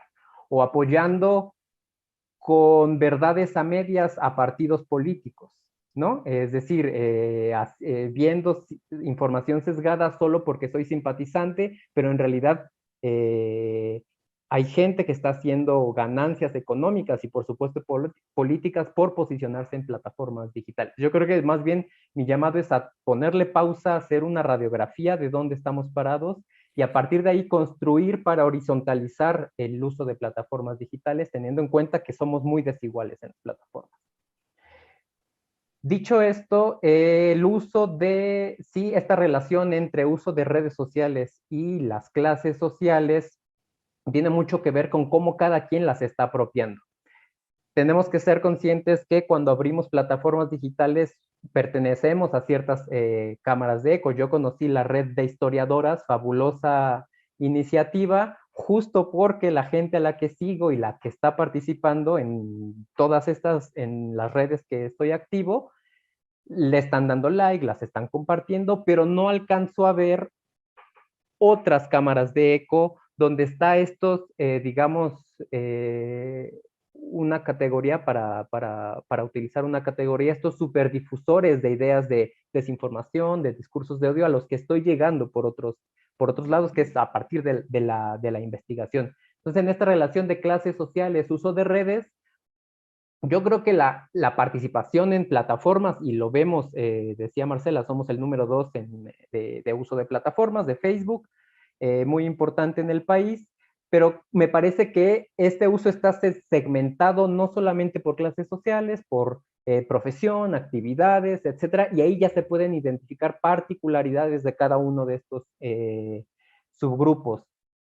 Se me escapa, yo no sé si tú ahora recuerdas, Marcela, la relación del uso del porcentaje de la población en México a nivel mundial, de cómo ha ganado terreno las plataformas digitales frente a algunos otros, es decir, para información, el uso de prensa impresa, es decir, periódicos impresos o revistas especializadas, va a la baja en relación con el uso de plataformas para informarse. Ya de esto nos daban algunas pistas en la cápsula inicial. Y yo creo que por ahí hay que medir el impacto que tienen las plataformas, los usos que se les está dando y en detrimento de otros medios de comunicación, radio, prensa, etcétera, televisión incluso. Muchas gracias, Abraham. Marcela, adelante. Muchísimas gracias.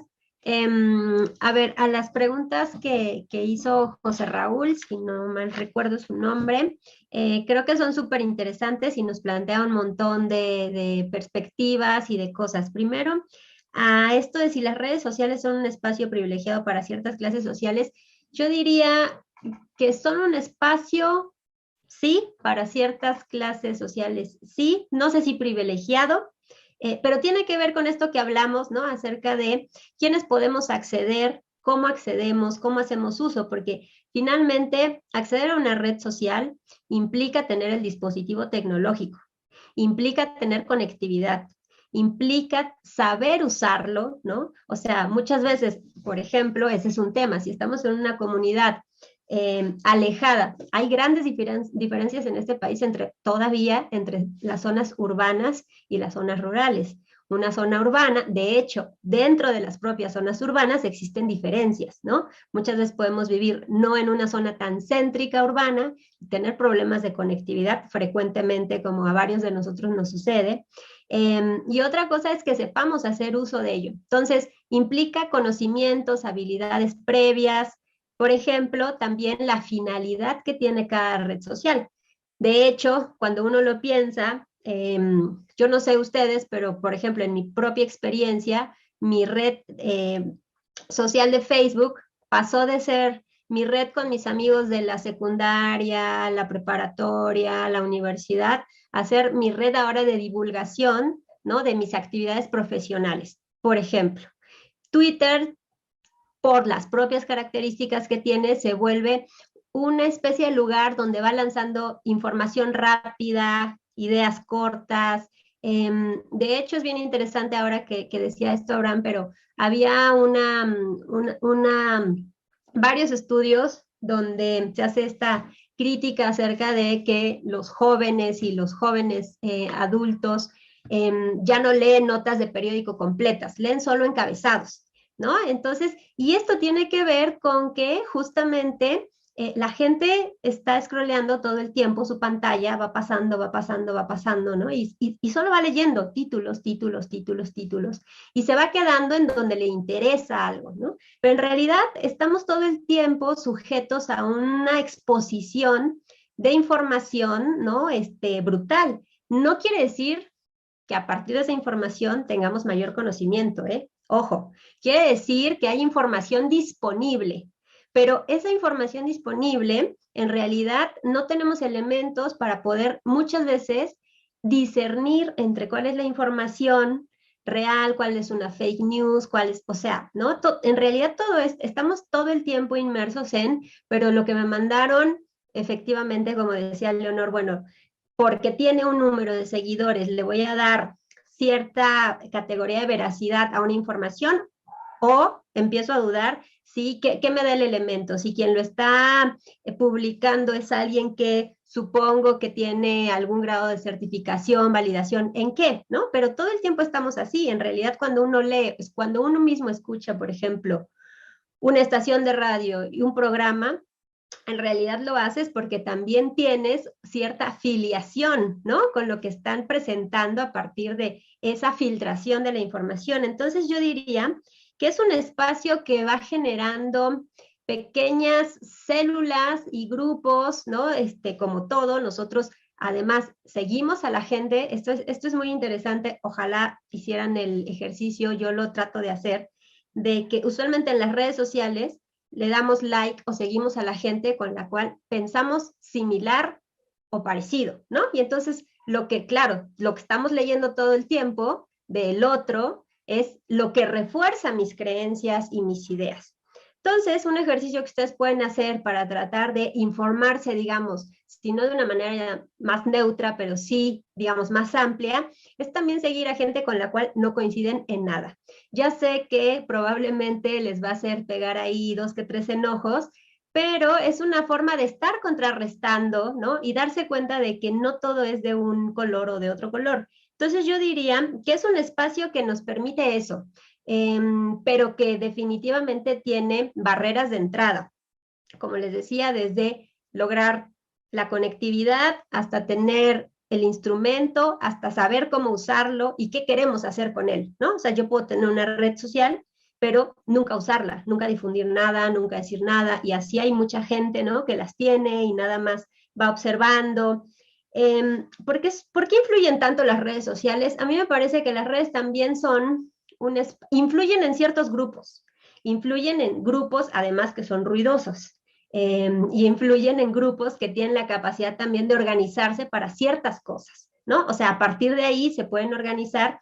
¿Recuerdan cuando antes se llamaba como el círculo rojo, ¿no? El área, los opinadores, los que generan opinión. También las redes sociales se han vuelto eso, espacios donde hay personajes que generan opinión. Y así como eso, por ejemplo, los influencers, ¿no? Pues hay influencers de todo tipo. Yo diría que ahora hasta hay influencers, por ejemplo, seguramente varios de nosotros en nuestras redes sociales seguimos un par de influencers sobre vacunas, sobre salud, ¿no? O sea, gente a la cual le creemos y le creemos por una serie de condiciones muy particulares, pero influye por eso, porque todo el tiempo están lanzándonos información, ¿no? Información que suponemos además nos sirve, nos es útil, nos ayuda a tomar algún tipo de decisión, o por lo menos nos mantiene con cierto nivel de conocimiento sobre ello, ¿no? Yo diría que en la vida real no tenemos posiciones bien diferenciadas, así como en las redes sociales, ¿no? Así como lo dijo Abraham. En realidad, a veces pienso que las redes sociales también son un espacio que potencializa también las diferencias que ya existen. Y creo que la forma en la cual nos apropiamos de ellas cuenta mucho. A veces, por ejemplo, ustedes pueden ver que alguien que se vuelve famosa por un tweet y entonces lo vuelve viral.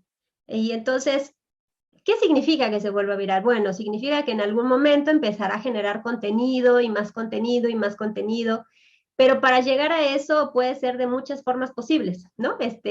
Comprando seguidores, poniendo una noticia falsa, divulgando algo muy particular, pero eso también podríamos pensar lo que sucede en la vida real, ¿no? Me parece que me parece que ahí hay como una especie de lupa, ¿no? Que potencializa los comentarios y los efectos y a veces, por ejemplo, pienso que hay comentarios que se vierten en las redes sociales que si lo dijéramos entre amigos o en una cena o en una fiesta no pasaría nada.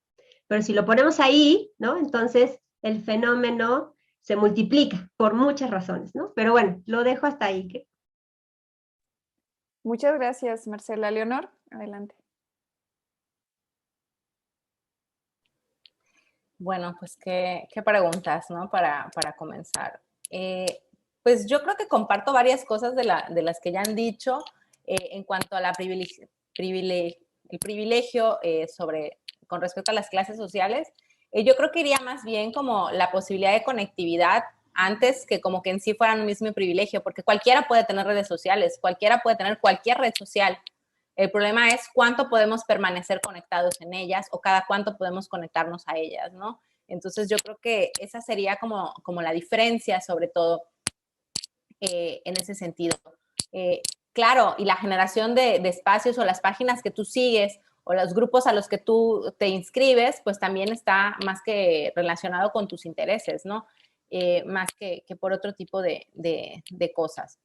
¿Que hay elitismo en las redes sociales? Claro que hay, o sea, porque nos bombardean con una serie de imágenes de cómo debe ser una vida perfecta y de que estaba paseando en lancha en no sé dónde y que se fue a las vacaciones en Europa. Entonces, claro, nos hacen pensar que hay personas que tienen vidas perfectas, mucho mejores a las nuestras, que nos hacen como quizás querer tener eso o envidiar eso, ¿no? Y a lo mejor eso tendría que ver con un cierto elitismo en el cual realmente ni sabemos si la vida de estas personas son así. Yo debo decir que particularmente no sigo influencers, porque no sé, no me gusta. Pero sí, hay mucha gente que lo sigue y que aspira a ese tipo de cosas y que obviamente van condicionando la forma en que interactúan en las redes sociales. ¿Me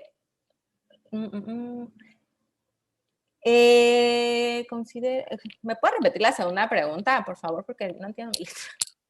A ver, la segunda es, ¿por qué influyen más que los medios de comunicación tradicionales? Bueno, yo creo que independientemente de la mucha o poca conectividad que tengamos, es más fácil acceder a ver una nota o leer solo el encabezado de una nota mientras uno está en el camión, en la fila del banco, o, en el baño, en la escuela esperando que empiece la otra clase o durante la clase también cuando tienen la cámara apagada los alumnos ahí nada más están viendo qué encuentran en Facebook o en Twitter o en Instagram. Por eso, porque al final la tele no la podemos tener todo el tiempo, la radio pues tampoco la podemos tener todo el tiempo y muchas veces pues hay personas que ni siquiera ya tienen una tele y que más bien pues acceden por medio de otros dispositivos, ¿no? Yo en mi caso, desde que estaba estudiando y mucho antes no tengo tele, entonces yo veo películas y esto en pues, la computadora que uso para trabajar y pues todo es como por medio del teléfono. Entonces hace años que no escucho un programa de radio, bueno, no es cierto, quizás en el coche de repente me toca por ahí algo, pero ver un noticiero y eso, pues muy raramente, a menos que se trate de un evento como sumamente importante que me haga ir como a otro lugar donde hay una tele, no sé, el seguimiento de las elecciones, quizás reportes especiales o alguna tragedia como cuando fue el terremoto en la Ciudad de México o ahora que cayó el edificio en Florida, que bueno, mis hermanos viven en Florida, entonces, bueno, esa serie de eventos que me hacen acercarme quizás a estos medios tradicionales que tienen otro tipo de coberturas y que no solamente van siendo como pequeñas notas en Twitter. No sé si hay otras personas que pasan como por estos procesos. considero que debe de haber un diálogo entre los divulgadores, pues digamos profesionales, en el sentido de, bueno, de quienes hacen divulgación y quienes deberían hacer divulgación, pues por supuesto, porque ellos tienen los espacios. El problema es que muchas veces no van a ceder estos espacios porque les conviene al final de cuentas, porque hablemos de quienes hacen divulgación, como por ejemplo estos proyectos de mis alumnos, por decir. Ellos lo están haciendo porque les gusta, pues porque quizás el día de mañana quieren que estos proyectos vayan creciendo, pero no va a ser el mismo alcance. Quizás algunos de ellos, de esos 16, quizás, no sé, siendo muy optimista, no sé, 3, quizás en algún momento lleguen a generarse como actividades remuneradas, pero muchos no. Y quienes ya reciben una remuneración por esas actividades de divulgación, no quieren compartir también esos espacios. Entonces, sí es una cuestión como de generarlos, pero hay casos exitosos en los cuales las personas que se dedican a divulgación son personas que están preparadas en el ramo. Y, por ejemplo, en el caso de la historia está, por ejemplo, Historia Chiquita, que tiene 246,000 seguidores, una cosa así, ¿no? Sara. Entonces, hay casos muy exitosos y tienen que ver con la forma en la que tú presentas tu proyecto y en la forma en la que también lees a las personas que te están siguiendo y sabes acercarte a ellos por medios que resulten atractivos a quienes quizás no son profesionales o que quizás sí son profesionales, pero quieren también acercarse a la historia desde otro punto de vista, ¿no?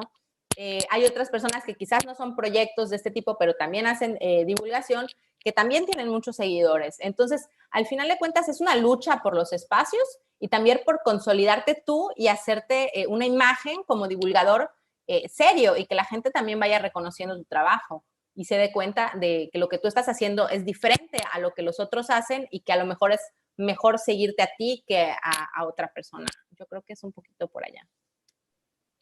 Muchísimas gracias, Leonor. Por cuestiones de tiempo voy a asignar de todas las preguntas una a cada uno, para que seamos como más, que permita un poquito más de diálogo.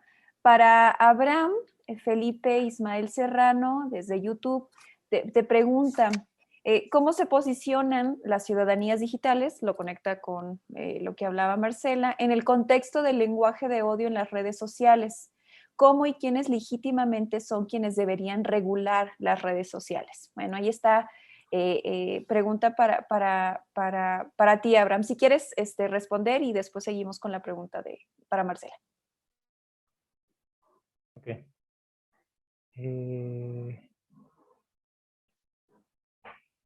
Déjame.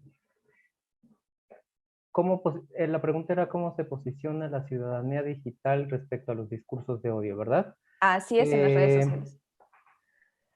Bueno, acá regresaría y para contestar lo más breve posible estas dos preguntas, a dos cosas que ya mencioné y que tienen que ver con, digamos, un momento de pausa. ¿Qué es esto con la alfabetización digital? Y que va de la mano con que no todos estamos participando de la misma manera en las plataformas digitales o en las mismas plataformas. Ya nos decía Marcela, hay quienes usan Facebook de una manera, Instagram de alguna otra, hay un grupo y un tono y una forma peculiar en Twitter de comunicación, de la inmediatez de la respuesta. Y además de estas distinciones, no todos participamos de la misma manera. Es decir, considerar que la generación de mis papás y la generación de mis sobrinos respecto a la mía tenemos interacciones muy diferentes. Estaba hablando con mi sobrino hace un par de semanas justo para actualizarme para esta presentación y me hablaba de plataformas de comunicación que yo desconozco. Es decir, además no soy gamer, él tienen unas formas de comunicación muy particulares. Es decir, pensando en todas estas especificidades por grupos poblacionales, por generaciones, por supuesto, y los usos que les damos a cada una de las plataformas, una regla básica que pareciera de sentido común y regreso a ella es la de, y estoy pensando en insultos que detonan o abren la puerta a discursos de odio, si me expresaría de esta manera, Es decir, para un ciudadano, un internauta, vamos a decirle, del promedio, que no tiene esta capacidad de alcance, si me expresaría de la misma manera a los usuarios si los tuviera frente a frente. Es decir, aquí el anonimato que de alguna manera permiten las redes sociales abren la puerta a utilizar estos insultos y descalificación de manera desproporcionada. Es un caso diferente al de los superdifusores o a estos grupos, canales de YouTube. La lectura que propuse era en relación al Chapucero, y hay otros muchos en todo el espectro político que ganan dinero por alentar desinformación, y discursos de odio, etcétera, etcétera. Entonces, digamos, y para que se quede de alguna manera una práctica de cómo apropiar las plataformas digitales, es esta pregunta que ya hacía, como una autorreflexión. Y la otra, también poner pausa y tener muy consciente de a quiénes se están beneficiando la forma en que estoy compartiendo publicaciones, que estoy dando retweets, reposts, etcétera. Y sobre la forma más legítima de moderar estos discursos, bueno, ya lo mencioné y lo reitero. Me parece importante pasar de este paradigma en que las empresas se están autorregulando bajo sus propios criterios y lineamientos de uso, a uno donde sea más incluyente de actores interesados. Por supuesto, el Estado, y dentro del Estado hay distintas instancias que se pueden desagregar aún más. Dejémoslo ahora como el Estado. La sociedad civil, por supuesto, y centros universitarios. Hay varios laboratorios, varios proyectos. Está el del Colegio de México, donde participo. Hay otros, Guadalajara, Veracruz, etcétera, etcétera, la UNAM, que estamos generando conocimiento relevante y útil para la moderación y la regulación de estas plataformas, y que también creo es necesario tomar en cuenta para este cambio de paradigma de la moderación de contenido. Muchas gracias, Abraham. Bueno, paso a la pregunta bueno, Marcela recibió muchas preguntas, hasta cuestiones relacionadas con medidas que ella pudiera recomendar para tomar en los espacios laborales para proteger nuestros datos, por ejemplo, pero me pareció una muy interesante, que es la que te voy a compartir, Marcela, de Blanca Araceli Borja desde YouTube. Es algo extensa, pero la leo y ya la respondes ahí como tú consideres. Dice, sobre las brechas digitales de género y la ciudadanía digital, ¿qué se requiere para hablar de que alguna persona o grupo son ciudadanos digitales? Es decir, ¿quién es un ciudadano digital, no? De alguna manera, ¿cómo lo caracterizamos? Pues, ¿qué factores institucionales se requieren para garantizar una mayor igualdad de acceso y uso de tecnologías por género? Es decir, es necesario establecer ciertos derechos a dispositivos o a medios de información y conocimiento para garantizar un cierto nivel de igualdad. Digamos, son como reflexiones, preguntas bastante sugerentes por parte de nuestra estudiante en YouTube. Muchísimas gracias, Margarita. Muchísimas gracias también a Blanca por su reflexión y preguntas. Yo diría que plantea cosas muy relevantes en torno a quién es un ciudadano digital. Yo diría, un ciudadano digital es todo aquel que usa las redes sociales y los medios digitales para cualquier fin. No necesariamente tendríamos que decir que lo estamos usando para algo muy particular, ¿no? En realidad, todos aquellos que hacemos uso somos ciudadanos digitales.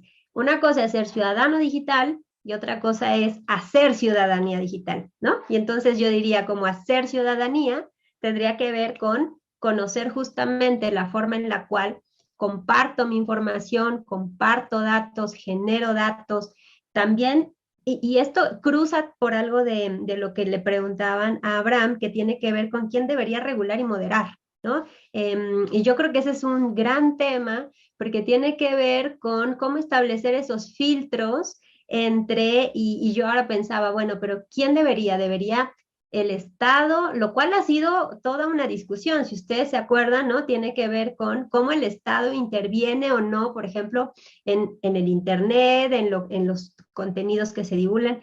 Yo diría que ahí hay un tema también de libertades y derechos, pero que cruza totalmente por el hecho de, claro, pero entonces, ¿cómo evitamos que se distribuya información que es falsa o que incita discursos de odio, y que esos discursos de odio no solamente, el problema es que salen del espacio digital, ¿no? Esto es algo que a mí me llama mucho la atención, que tiene que ver con que pareciese, y esto es algo que quiero plantear, pareciese que el espacio digital está desconectado del espacio físico real.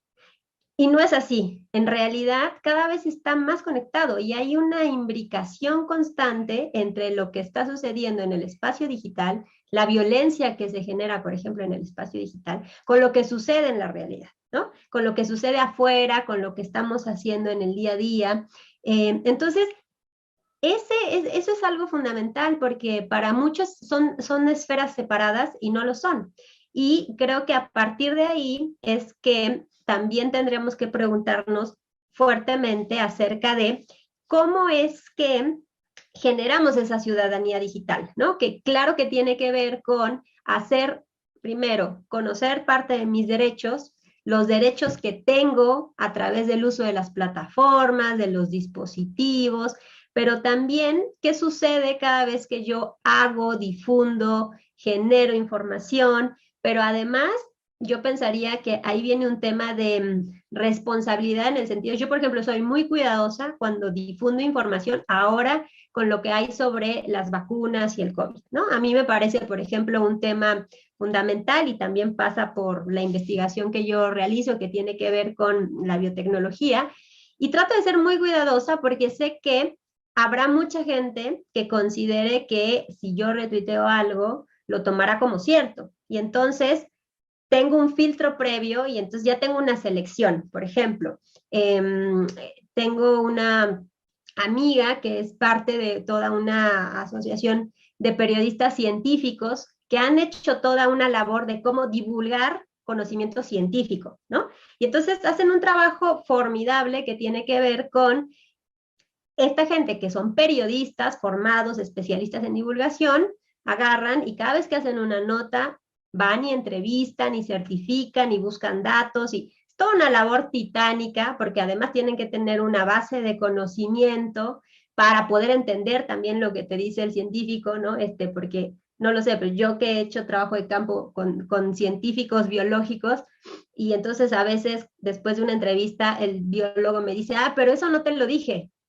Y es como de, pero eso es lo que yo entendí, ¿no? Y es como de, pero pues no, yo te dije otra cosa. Ok, entonces hay un tema entre lo que yo entiendo de la biología que él me expresa, ¿no? Pero yo como economista capto otra cosa, ¿no? Entonces, ahí tiene que haber un proceso también de comunicación. Digo, y me estoy yendo a un extremo que tiene que ver con la información que ahora fluye en torno a las vacunas, ¿no? En torno a, por ejemplo, el tema de si es más efectiva, no es menos efectiva.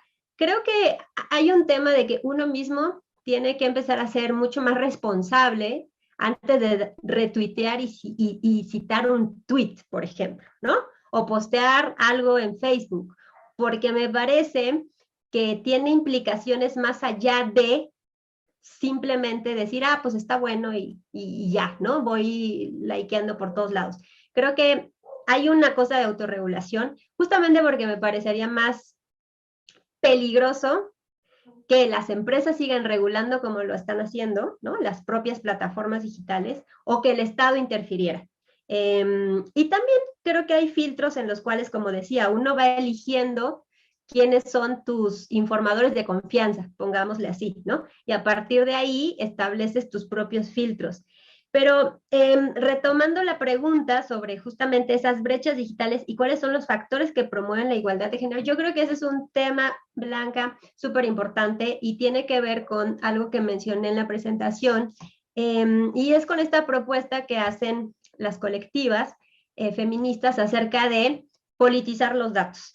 Y tiene que ver con la idea de hacer justamente, no solamente identificar la forma en la cual estamos generando los datos, qué se está haciendo con ellos y además cómo lo estamos interpretando, obviamente con una perspectiva de interseccionalidad, ¿no? Considerar que además esas brechas pasan justamente por un montón de características particulares que tienen que ver con, decía, no es lo mismo, por ejemplo, tampoco es lo mismo el acceso a medios digitales si estoy en una zona rural y si estoy en una zona rural y soy mujer, por ejemplo, ¿no? Y si estoy en una zona rural y además soy mujer y tengo hijos. Y si tengo hijos y me dedico además al cuidado de mis padres adultos mayores. Por ejemplo, ¿no? Lo que quiero decir es que esas brechas y desigualdades pasan por ser sumamente específicos y yo diría que políticas institucionales tienen que pasar primero por ver esas diferencias y desigualdades estructurales que existen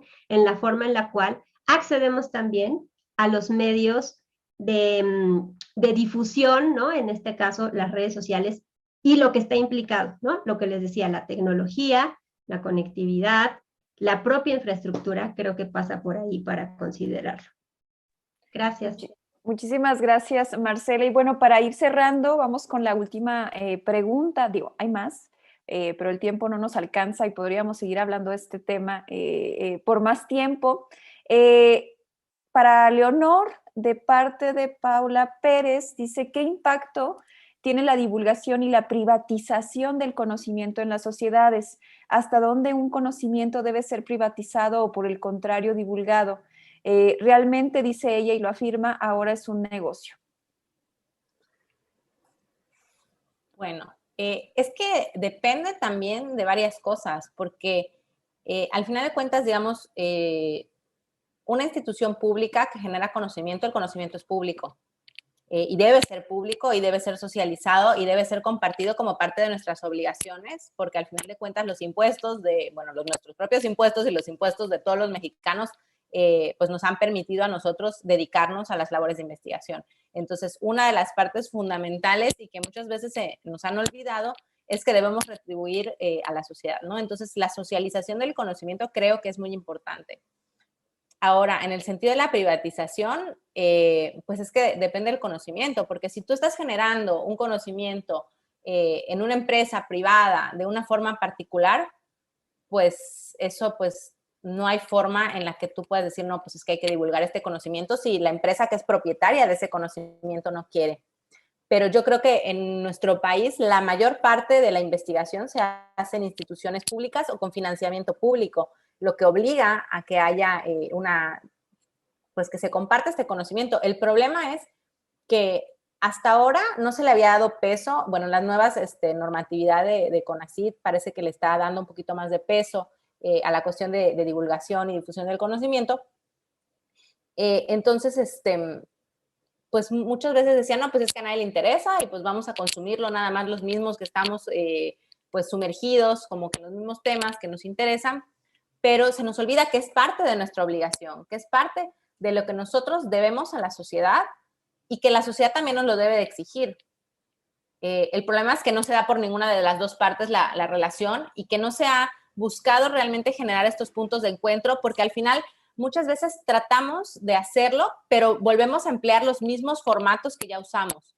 Y realmente yo sí considero que independientemente de que, por ejemplo, se dé una conferencia sobre un tema cualquiera, ¿no? Mediante una plataforma social, sí se ha multiplicado enormemente la cantidad de gente que las ve. Si tú vas a una conferencia en una universidad, claro, eso varía, ¿no? Pero pues si acaso vas a encontrar 30 personas, 50 personas, y ya exagerando que sea así como un dios del tema, pues 100 personas, ¿no?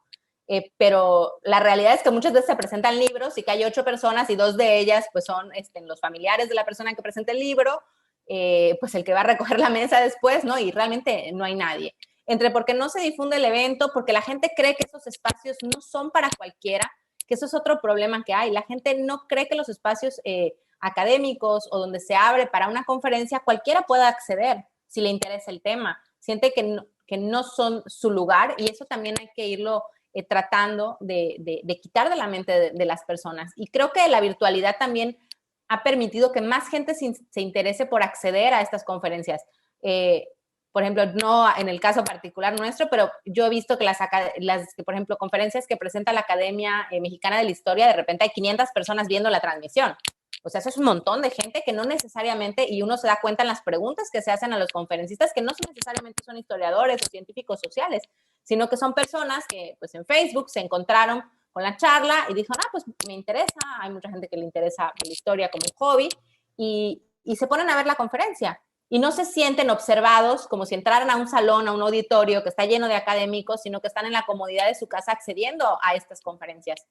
¿Y qué pasaría si hacemos estas mismas conferencias con un lenguaje todavía más accesible? Entonces, más gente se interesaría. ¿O cómo podemos buscar otros medios que no necesariamente sean conferencias, que sean medios alternativos en los cuales podemos acercarnos a este conocimiento? Y todavía, pues eso fue algo que platicamos también pues en unas charlas que se hicieron con mis alumnos cuando presentaron sus proyectos, y cómo llevamos además este conocimiento a los niños y a los adolescentes para que ellos se interesen y podamos despertar su curiosidad para investigar más allá de esto. O sea, no es solo lo que yo te estoy ofreciendo, sino también tú por tu lado, si te interesa, investiga. Y ahí podemos hablar también como de ciertos, o sea, de niveles de divulgación, ¿no? Lo que yo te puedo poner aquí desmenuzado, y si tú quieres llegar al siguiente nivel, vas a investigar un poco más y así. Pero yo te voy a dejar también, y eso pues es una idea que retomo de la doctora Olga Silén, que tiene un proyecto de divulgación en Twitter.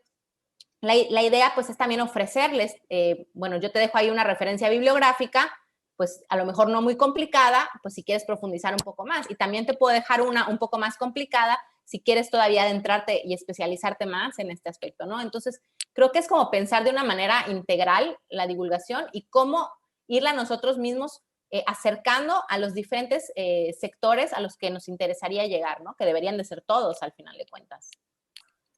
Muchísimas gracias, Leonor. Creo que la mesa fue bastante interesante, sobre todo por los temas que se tocaron. Por un lado, es esta parte de la cuestión de los discursos de odio en las redes sociales, cómo manejar, y lo enlazamos con la cuestión de la ciudadanía digital, de la cual nos habló Marcela, para finalmente ver como una experiencia, digamos, positiva de las redes sociales respecto a la divulgación del conocimiento científico, en este caso específico, el conocimiento histórico, y que creo que deja muchas cosas en el tintero, sobre todo porque también tuvimos preguntas que quiero pensar que son o de alumnos o de profesores de historia, que nos preguntan, por ejemplo, ¿dónde hacemos nuestras presentaciones, ¿no? Que hablábamos justamente antes de comenzar la transmisión, porque nos decían que de los videos, ¿no? De los jóvenes, ¿cómo le hicimos para contactar a los jóvenes? Pues son nuestros alumnos, ¿no? Entonces aprovechamos el conocimiento que ellos adquieren en las aulas o las han adquirido para que también se expresen desde su propia perspectiva, desde su propio lugar, sobre temas que en realidad están ahí, ¿no? En este caso, el de las redes sociales. Les decimos, Leonor, Tatiana, su servidora, muy probablemente Marcela, incluso Abraham, utilizamos mucho Canva, que es muy dinámico. Estoy haciendo comercial, pero no importa, porque creo que eso ayuda mucho para la divulgación, pero también para la docencia, ¿no? Que hay muchos maestros acá inscritos, y le damos ese dinamismo a las clases, enlazándolo con todo lo que ya decía Leonor en su última intervención. En fin, queda mucho, incluso un taller sobre enseñanza de la historia, didáctica. Bueno, hay muchas cosas de las cuales se pueden enlazar con estos temas. Y bueno, les agradezco a Abraham, Marcela, Leonor, que hayan aceptado participar en esta cuarta sesión de nuestro curso de verano, Los problemas del presente, y a todas y a todos los quienes se conectaron el día de hoy, les recordamos, tenemos una última sesión, la quinta sesión, el día jueves 8 de julio, el próximo jueves. La sesión clave es para explicar la desigualdad en México, que estará, digamos, acompañada de las presentaciones de Israel Solares, Anidelis Rodríguez, Máximo Jaramillo, pero además con una interesantísima conferencia de cierre por parte de la doctora Emma Liliana Navarrete, que además es una experta y que se ha dedicado al estudio de las juventudes y con la intersección de la desigualdad. Entonces, Entonces es una sesión muy rica, muy completa, con la cual vamos a cerrar nuestro curso. A todos aquellos que tengan dudas respecto a las plataformas, de nuevo envíen correo, si no directamente a nosotras, a las áreas indicadas que ya se han mencionado reiteradamente. Y bueno, las preguntas para resolver para resolver la evaluación de esta sesión ya están abiertas, van a estar abiertas hasta el día domingo, incluidas las de la próxima sesión. Sin más, que tengan una excelente tarde y nos vemos el próximo jueves 8. Muchas gracias. Nos vemos. Gracias, bye. Cuídense.